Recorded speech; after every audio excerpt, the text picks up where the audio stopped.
Sekarang ini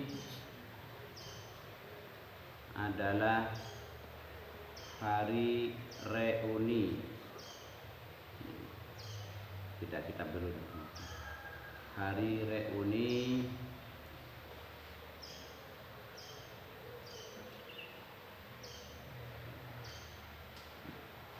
alumni 212 di Jakarta.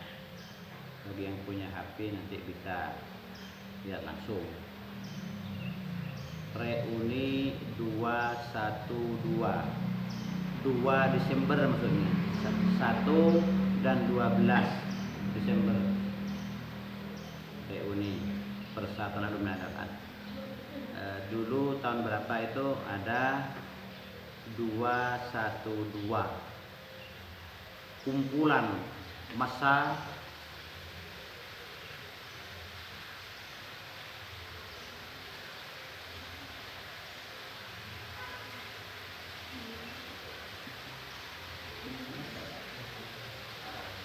nggak tutup air lepas.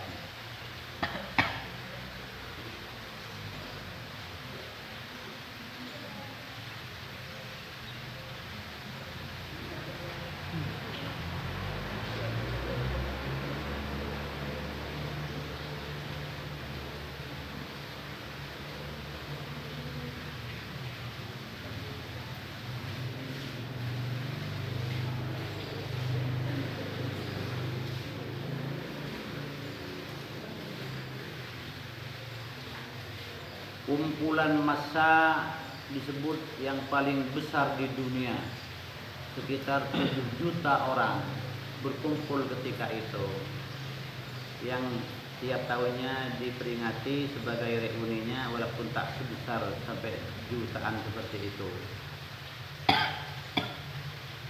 Ketika itu dilambangkan sebagai persatuan umat Islam di Indonesia. Semua unsur-unsur orang Islam,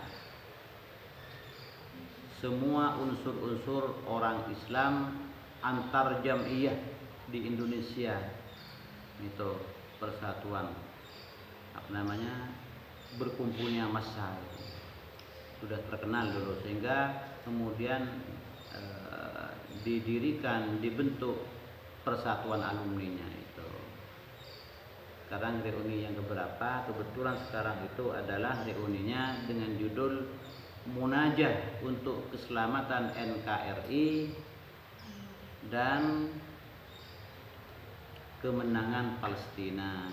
Sudah dimulai tadi, mulai jam 2.30, karena kebetulan anak saya ikut, kebetulan dari di VIP ya, bersama ketuanya itu ya, diajak. Anak saya kan ditugas kebetulan di lembaga itu, di Lembaga Persatuan Persaudaraan Islam, berkumpul dengan ketuanya tiap hari. Dari Dalwa Bangil itu 2 orang, anak saya satu orang Bali. Dari Sidogiri 4 orang, dari Sarang 2 orang. Jadi 8 orang ditugaskan di sana, di Markas Syariah Megamendung Puncak. Jadi kebetulan lalu dapat pengalaman lah, karena itu sering diajak, kalau tidak ngajar tugas diajak, ayo ikut demo Kak Zaitun di Kerawang itu, apa di Jakarta juga demo ke kedutaan Barat di Jakarta, diajak. Kalau lagi tidak ngajar diajak, ayo ikut. Tahu pengalaman lah. Kenapa? Negara-negara Barat itulah yang melindungi Israel kan, yang selalu melindungi Israel. Jadi demo, bukan demo untuk merusak ya, demo damai ya, cuma untuk menyatakan rasa tidak setujunya kan begitu. Barat itu selalu melindungi Israel, itu namanya unjuk rasa tidak. Gitu kan. Sekarang ini kan juga termasuk unjuk rasa juga, munajah itu. Keselamatan NKRI menghadapi pemilu, takut tak aman, curang semuanya juga untuk kemenangan Palestina, berdoa, bermunajat kepada Allah itu. Sejak tadi jam 2.30 dimulai dari tahajud, kemudian zikir gitu. Dan mungkin nanti orasi-orasi itu yang dulu mengantar kepada kemenangan Islam dan kekalahan Ahok dulu itu. Makanya sangat ditakuti oleh penguasa yang memang tidak suka kepada orang Islam bersatu itu. Mungkin kan yang tak banyak merespon, yang tak banyak itu mungkin dari kalangan Nahdliyin yang memang yang fanatik itu mungkin kurang suka dengan ini, karena umumnya kan di Nahdliyin kan sudah dekat dengan penguasa, orang Nahdliyin dekat dengan penguasa, sehingga sama sekali tidak kritis ya, walaupun ada ketidakadilan, tidak apa, tak jelas, kurang bergaul namanya. Kenapa? Sudah menjadi bagian sepertinya dari mereka itu namanya, pada orang penguasa itu namanya. Jadi yang sangat ditakuti adalah gerakan-gerakan yang yaitu non kultural itu. Seperti kebanyakannya yang berkumpul nih yang salafi kebanyakannya, atau yang memang punya wira kuat itu untuk ketidakadilan penguasa, ketidakadilan internasional tentang Palestina itu. Jadi itu yang diserukan, keadilan, kejujuran. Itu hanya itulah nilai Islam yang sangat kuat dalam Al-Quran tentang keadilan dan kejujuran itu. Perlunya didukung oleh semua pihak. Sekarang ada pembelahan, ini ya, pembelahan kultural dan Islam yang salafi. An-Nuqayyah ini dari segi orang-orangnya sudah banyak yang kekultural. Yang harus Anda waspada itu. Contoh kecil saja ya, kecil saja. Di perguruan tinggi dilarang pakai cadar, dilarang. Makanya saya kemarin di rapat Pak Kiai itu, dan sekarang ini ada tamu katanya mau pamit, saya itu termasuk yang nada saya memang tidak setuju di rapat Kiai. Ada dari siswa-siswa apa ya, De Brito apa yang Katolik itu ya, Katolik ini mau mengabdi katanya 1 minggu untuk mengabdi di sini, entah disuruh apa, disuruh bersih apa katanya. Kami termasuk yang keberatan dan beberapa orang kiai yang lain. Yang saya takut citranya ke masyarakat, kok An-Nuqayyah semakin anu.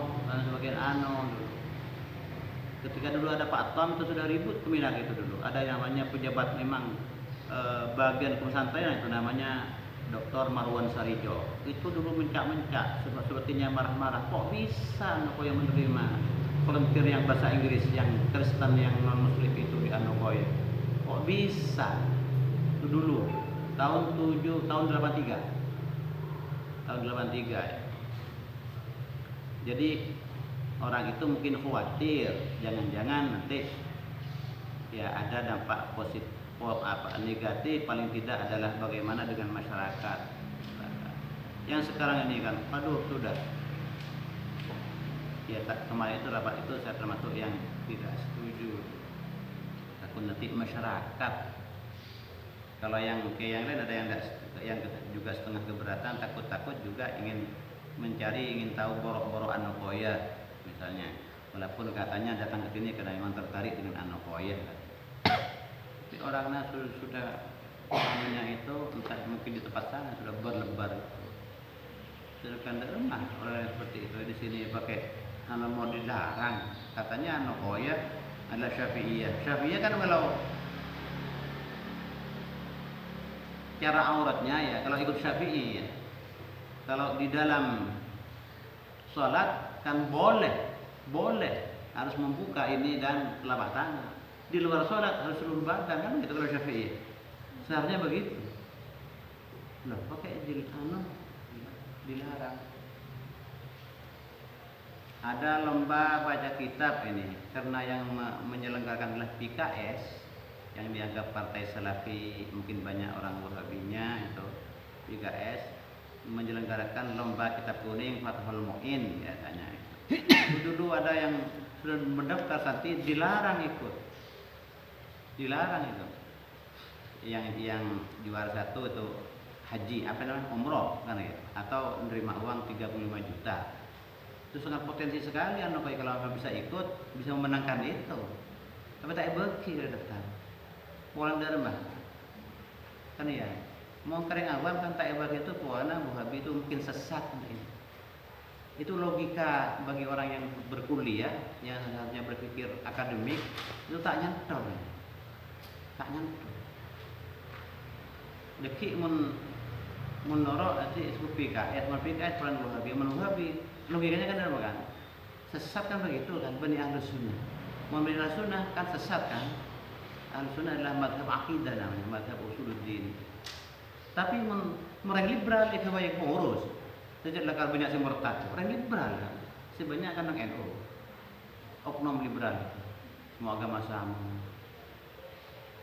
semua orang itu setara kayak bini. Banyak lah hukum pesantren itu sudah diinjak-injak. Mencelakar kita berpegang pada kitab pesantren itu namanya kan tak logis secara hukum akal, logikanya. Kita kembali saja kepada hukum logika. Kalau kita ada pegang kitab pesantren ya pegang. Maaf sekarang yang salafi diajak. Mata kitab pesantren aja disuruh ubah. Itu namanya tak logis. Mun merah itu kancah. Itu tak logis. Si merah ya kan. Menreng benireng ya itu kultur yang sama nanti itu benih halus.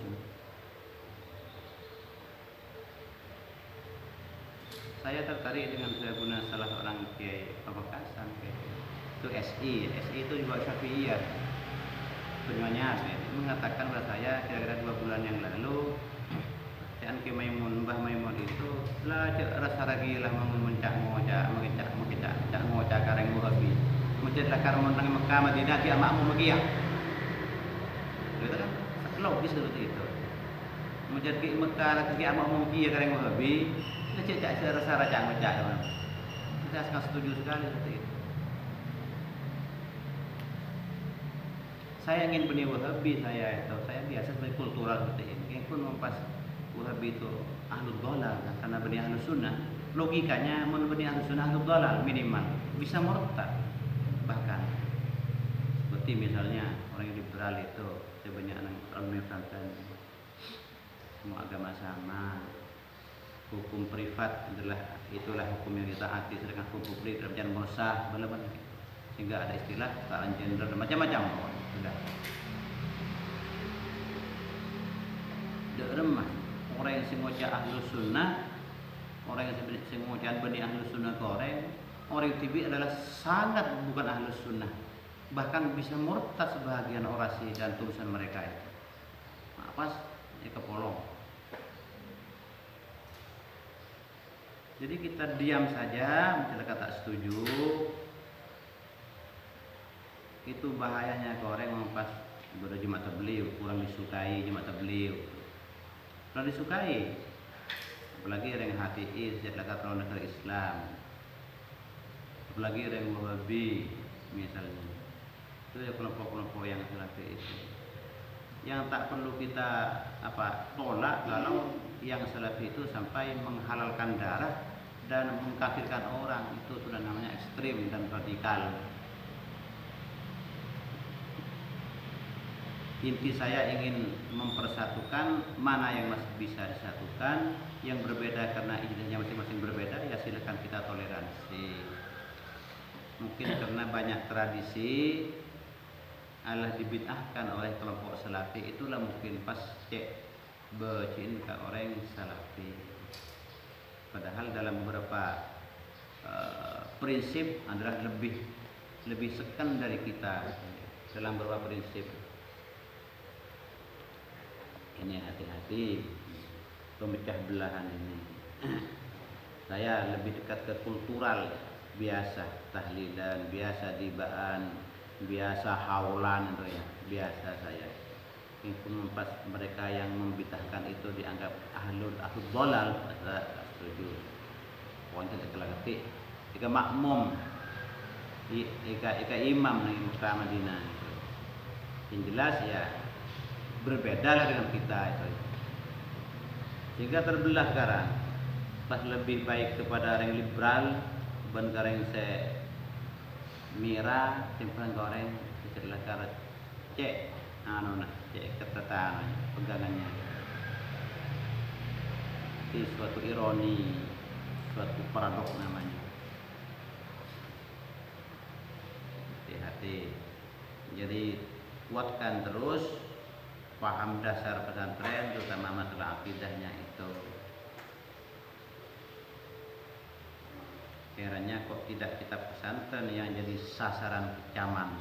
Yang kitab pesantren itu adalah banyak dengan yang salafi itu dalam masalah bernegara, dalam masalah antara kafir non kafir itu sama itu dengan salafi yang kitab pesantren. Kok tidak itu yang dikecam kitab pesantrennya sendiri? Jadi itu kemarin yang saya sampaikan. Jadi saya jelas nada saya kemarin dianggap tidak setuju karena saya yang banyak membantah dan juga keberatan dalam hal beberapa kebijakan selama ini pesantren itu. Ada juga dulu orang dari Perenduan pinter ngajar bahasa Arab, alim dia, cuman dia mungkin lebih dekat ke Salafi itu, ke Wahabi misalnya. Pas diganti dengan cara yang kurang baik itu, tak diberitahu. Karena ada perubahan pimpinan baru di Alia, itu orang itu kemudian tak diberitahu, pas temu beda guru lain ngaji. Tanpa diberitahu, sampai guru yang lama itu datang mau masuk pas temu berguru lain. Padahal guru yang biasa ngajar itu yang diangkat karena Wahabi itu pinter ngajarnya, kata anak-anak itu pinter ngajarnya, menarik. Cuma karena Wahabi, kenapa ditolak? Nah, kan asosiasinya kepada orang awam itu adalah Wahabi itu adalah bukan Ahlus Sunnah. Kalau bukan Ahlus Sunnah, logikanya secara berpikir akademik kampus adalah sesat, karena itu adalah mazhab akidah. Maka saya berkali-kali coba seraban bacaan Ahlus bukan Ahlus Sunnah pada orang atau komik kita tibi sekeler. Lah diam saja kalau ada perbedaan. Dia perbedaan memang sunnatullah. Ada perbedaan yang masih ditoleransi kalau sesuai ijtihad.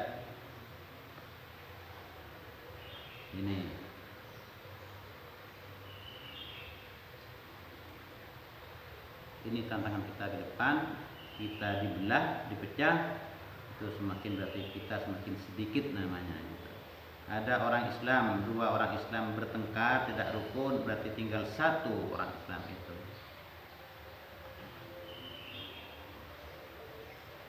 Fatafshadu wa tadhhabu rihukum mun pecah. Fatafshadu wa tadhhabu rihukum.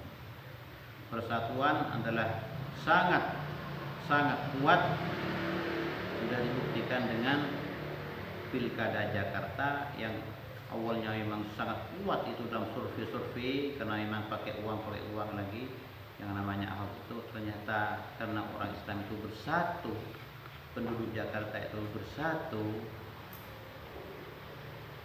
maka tanpa diduga-duga orang yang ditakuti itu menang yang namanya Anies itu, yang tidak takut oligarki katanya semboyannya kan, tidak takut oligarki. Buktinya betul, reklamasi Teluk Jakarta beberapa pulau itu ditutup, yang itu bisa menampung jutaan orang asing yang mungkin yang kaya-kaya itu saja yang bisa beli, nanti orang-orang Cina umumnya. Jutaan itu ditutup. Kenapa? Setelah ditelusuri ada prosedur secara peraturan yang keliru, ditutup.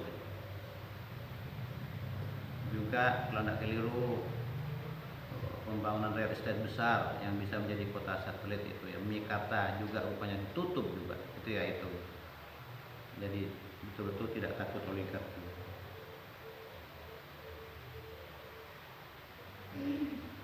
Kalau itu diteruskan, wah itu makin banyak menampung orang-orang gelap, kemungkinannya orang gelap.